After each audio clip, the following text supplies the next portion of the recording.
Welcome to Civics and Coffee, a history podcast, the show all about United States history, delivered to you in the time it takes to enjoy your morning cup of coffee.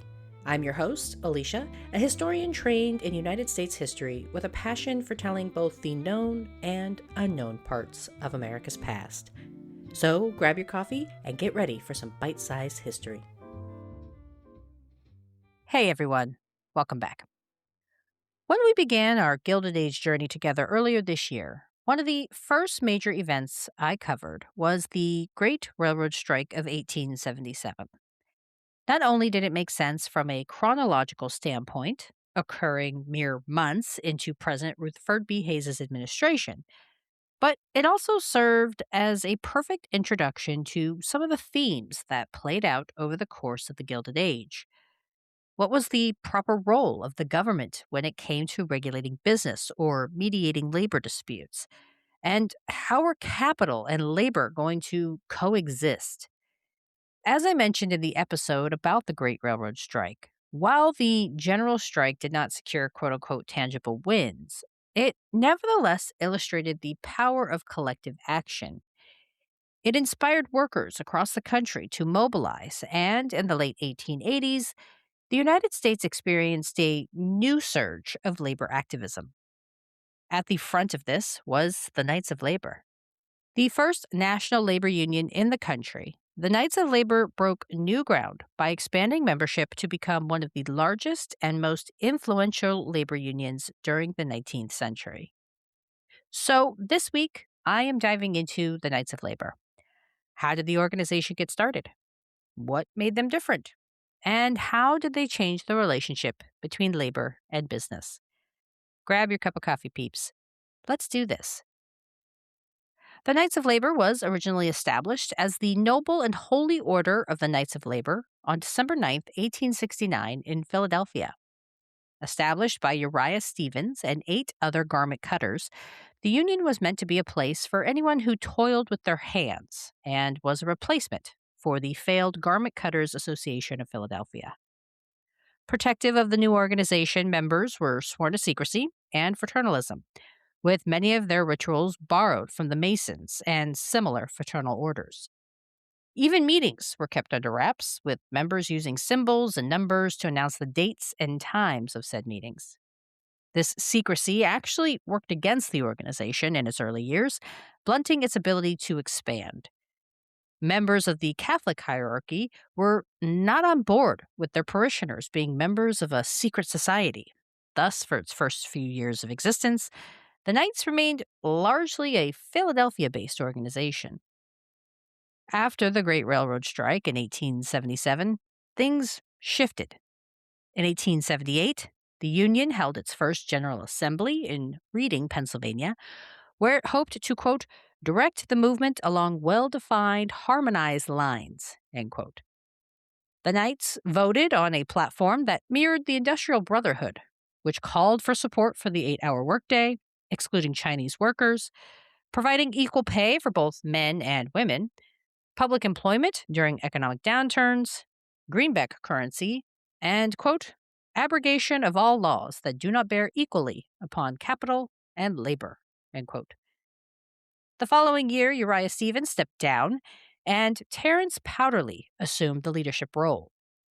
Unlike Stevens, Powderly was not as worried about keeping the union a secret, focusing instead on growing the organization by taking it public, announcing its existence in newspapers across the country. Powderly also simplified the rituals the Knights employed, likely in the hopes that doing so would make the organization a bit more palatable to the influential Catholic Church. Taking the union public had its risks, but it was a necessary step to achieve Powderly's vision, which was pretty ambitious. For Powderly, the goal was to create a volunteer national organization of workers, skilled or unskilled, men and women, and while Powderly achieved this for a short time, his decisions in other aspects of Knight's leadership have left many labor historians scratching their heads. Despite leading a labor union, where a reasonable person might expect that confrontation could lead to calling for a strike, Powderly is famous, or maybe rather infamous, for his dislike of strikes. And despite being the leader of a labor union which represented working class men and women, Powderly claimed he was not a fan of the word class. It begs the question how and why a man who seemed averse to the requirements of the job would become so heavily involved in its leadership. Regardless of his shortcomings, of which there were many, Powderly was successful at scaling the Knights of Labor into a massive union and increasing membership. The Knights were the first to organize skilled and unskilled workers. Prior to the Knights, unions were limited by trades and tended to favor skilled laborers. One of the issues with limiting membership in craft unions was that it created silos and gave workers very little bargaining power with their employer. The Knights offered something different. They believed in worker solidarity regardless of the skill. While the union would eventually go on to accept black men and women workers, initially the Knights were an all-white male union. This isn't to paint the Knights as a purely altruistic organization. The union only accepted Black Americans and women because they understood the threat they imposed to their white male members. And while they were eventually allowed membership, neither Black members nor women held positions of power within the organization. In fact, the inclusion of African Americans, and women for that matter, was the result of their own activism. As historian Charles Postel explains, quote, they saw the Knights as a vehicle for their own equal rights claims and seized on the opportunities that it provided, end quote. Up to 10% of the total membership, or roughly 75,000 workers, were Black. While membership was spread throughout the country, it was highly concentrated in the South, where a significant number of Black Americans still lived. In Louisiana, the Knights helped organize 10,000 workers to strike against one of the state's largest industries, sugar.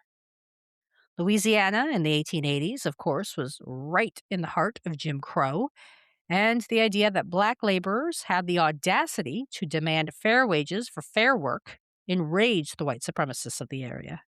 The labor action devolved into violence, leading to the murder of at least 24 Black strikers, with some estimates putting the total death count closer to 100. Women gained acceptance into the Knights in 1881, when the Union discovered they had already established several local unions on their own. As one labor editor wrote in 1883, quote, in almost every city where the Knights of Labor have an organization, the women who work for wages have band together and formed an assembly, end quote. Powderly established a committee to investigate the conditions of women's labor and compile data, and the Knights appointed Leonora Berry as the director of the project and the organization's general investigator. Despite being labeled as an investigator, Berry had no real authority. She could not force employers to allow her entrance onto a job site, and she had no recourse for any violations she witnessed. Lacking formal power, Berry still exerted a significant amount of influence and instead shifted her energy into organizing new members via education and public speaking. Berry cited two barriers for women joining the Knights: hostility from the men already in the organization, and women's general reluctance to join the movement. As the leader of the Knights, Powderly supported equal pay for equal work, and in a demonstration of their inclusivity, the Knights established ladies' locals that included both housewives and working women. This was transformational. As historian Susan Levine explains, the Knights, quote, offered women a role in the movement not directly dependent upon their status in the labor market, end quote. The Knights also extended membership to domestic workers, which represented roughly 25% of all women local assemblies. Lastly, the Knights were also supporters of suffrage. Powderly even worked to build alliances with women's rights folks like Susan B. Anthony, and made a conscious effort to reach out to women to join the organization, regardless of their marital status, something that broke the mold for the era. These efforts helped increase women's participation in the Knights of Labor, who, at their peak, counted around 65,000 members. In the 1880s, the Knights chartered over 400 locals that included women, with two-thirds being ladies' locals, or made up of only women, and one-third being mixed between men and women. Despite the limited gendered view of women and the idea of separate spheres, women carried their weight as members of the Knights of Labor. They actively participated in strikes, boycotts, and informal protests, all of which drew a significant amount of media attention. Their participation in the Knights of Labor created tension and opposition, both within the organization and out. Powderly tried to convince his male members that women deserved a place within the organization and that they deserved to be treated equitably, saying, quote, "Their privileges should be the same, and I can see no reason why women should not be entitled to giving to the world its products as well as men." End quote. The Catholic clergy still subscribed to the Victorian notions of domesticity and mocked women's participation in the Knights. They accused women who were knights as working for immoral purposes and insinuated that by starting local chapters, these women were driving men to quote unquote destruction.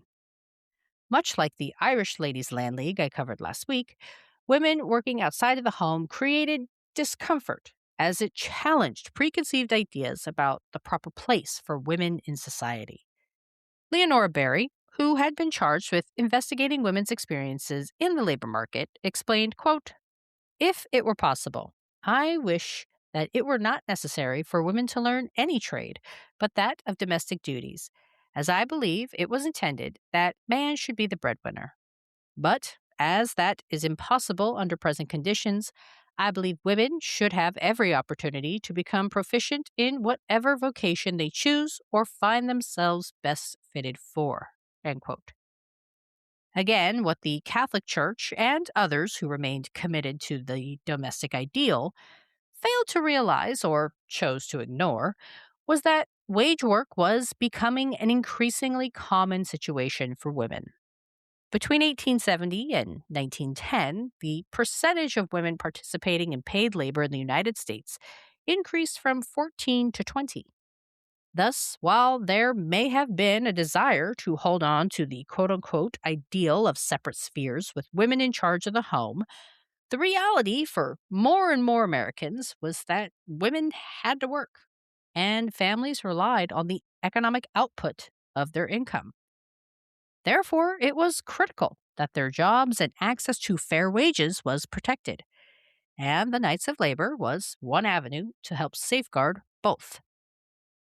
By the summer of 1886, thanks to the various outreach efforts and inclusion of Black Americans and women, the Knights of Labor grew to more than 750,000 members, or roughly 20% of the American workforce by some estimates, making it the largest union in the 19th century.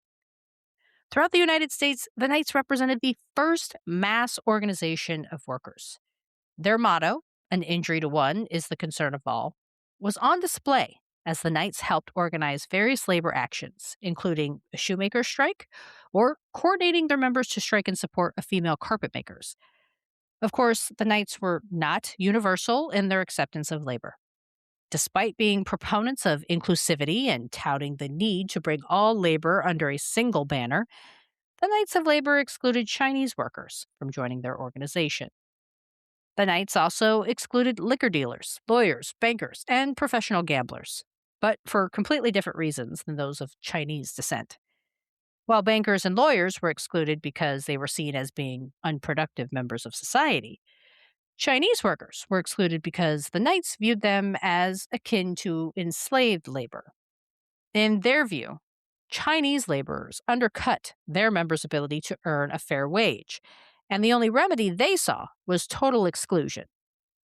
Even when Chinese workers in New York ignored this and formed their own leagues, forcing the issue at the organization's General Assembly in 1888, the union still voted 95 to 42 against allowing Chinese workers to organize under the Knight banner.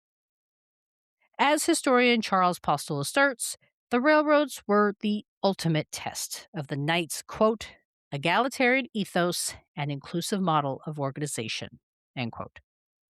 Railroads were massive, influential entities who wielded significant power. The Knights went up against Jay Gould several times, including in 1886 during the Great Southwest Strike. While the Knights had achieved success in the past, they would not be so lucky this time. At issue was a disagreement about whether employees could be fired without cause. The existing labor agreement established that no worker could be let go without an investigation.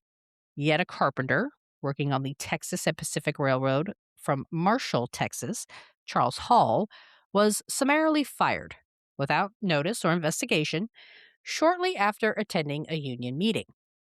Martin Irons, chair of one of the locals, called for a strike of the railroad shortly thereafter, and it did not go well.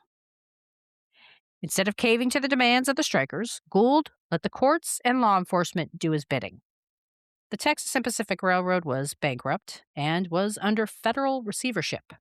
As such, the courts issued injunctions against the strikers to maintain operations. Further undercutting their efforts, the strikers did not have the support of their fellow unions in the area. Desperate, the striking Knights resorted to using force to prevent Gould's trains from moving, a decision that only further alienated members from the community. The strike was over just a few months after it began, without securing any concessions from Gould. The Great Southwest Strike and the events of the Haymarket Riot would contribute to the eventual unraveling of the Knights of Labor. By 1890, membership had plummeted to just around 100,000, and their headquarters closed its doors in 1917. The Knights of Labor was the first national union representing wage workers in the United States, and for a brief run in the 1880s, the Knights dominated labor politics and demonstrated the power of collective bargaining. They successfully brought in and uplifted women and Black workers, incorporating them into locals across the country. But their commitment to inclusivity was imperfect, and their growing nativist sentiment, especially in the aftermath of the Haymarket Riot, combined with the rise of trade unions, eventually spelled the end for the Knights of Labor. The tension between labor and capital remained throughout the Gilded Age. However, the Knights deserve credit for serving as a very large check against a mostly unregulated capitalist system and championing social and economic changes during an era that was heavily pro-business. The Knights proved that mobilizing workers across a variety of backgrounds was possible, and again, that there was power in collective action. Thanks, peeps. I'll see you next time. Thanks for sitting down with me as I explored this chapter of American history. If you liked what you heard, be sure to subscribe and share with your friends. I look forward to our next cup of coffee together.